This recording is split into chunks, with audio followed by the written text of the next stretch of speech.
জোরে বলেন। প্রথমে মহান আল্লাহ তাআলার কাছে শুকরিয়া জানিয়ে আজকে আপনাদের সামনে বক্তব্য রাখছি। আজকে আমরা ন্যায় বিচার পেয়েছি, এটাই হলো আজকের মূল আমাদের বিষয়। এখানে আমি মেয়র বলতে পারবো বা আমি মেয়র পদে শপথ গ্রহণ করবো কিনা সেটা সম্পূর্ণ দলীয় বিষয়। আমি বাংলাদেশ জাতীয়তাবাদী দলের হয়ে ধানের শীষের মার্কা নিয়ে 2020 সালের 1 ফেব্রুয়ারি ঢাকা দক্ষিণ সিটি কর্পোরেশনে অনুষ্ঠিত যে মেয়র পদে নির্বাচন করেছিলাম এবং পরবর্তীতে সারা বাংলাদেশের কাছে, জাতির কাছে দিন দুপুরে আপনারা দেখেছেন ডাকাতি হয়েছে।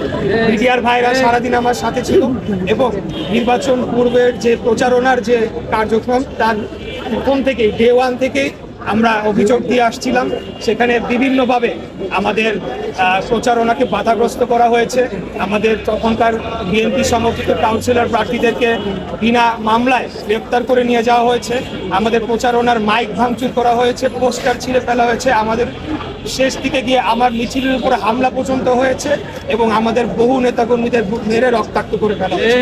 সর্বশেষ নির্বাচনের দিন আমি মিডিয়ার সমস্ত ভাইদেরকে নিয়ে বিভিন্ন কেন্দ্রে যাই।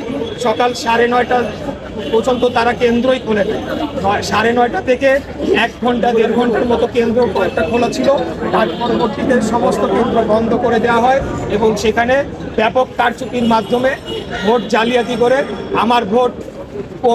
আমার যে ভোট হয়েছিল, আমি যে সংখ্যক ভোট পেয়েছিলাম সেটির থেকে বেশি ভোট দেখানোর জন্য দিনব্যাপী তারা কারচুপি করে। তো সেই বিষয়ে আমরা তখনই মামলা করেছিলাম সমস্ত নথিপত্র প্রমাণাদি দিয়ে, যেটি ইতিমধ্যে আমাদের আইনজীবী যারা রয়েছে তারা আপনাদের কাছে ক্লিয়ার করেছে।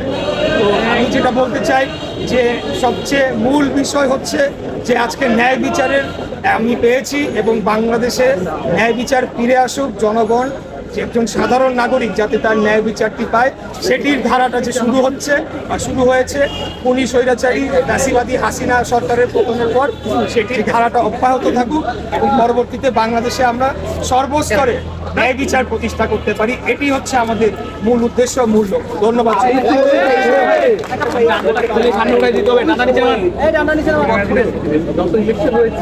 সবগুলো তো কার্যকর হয়েছে, তার মানে কি তাদের সময়কার সব ইলেকশনগুলো তো অবৈধ?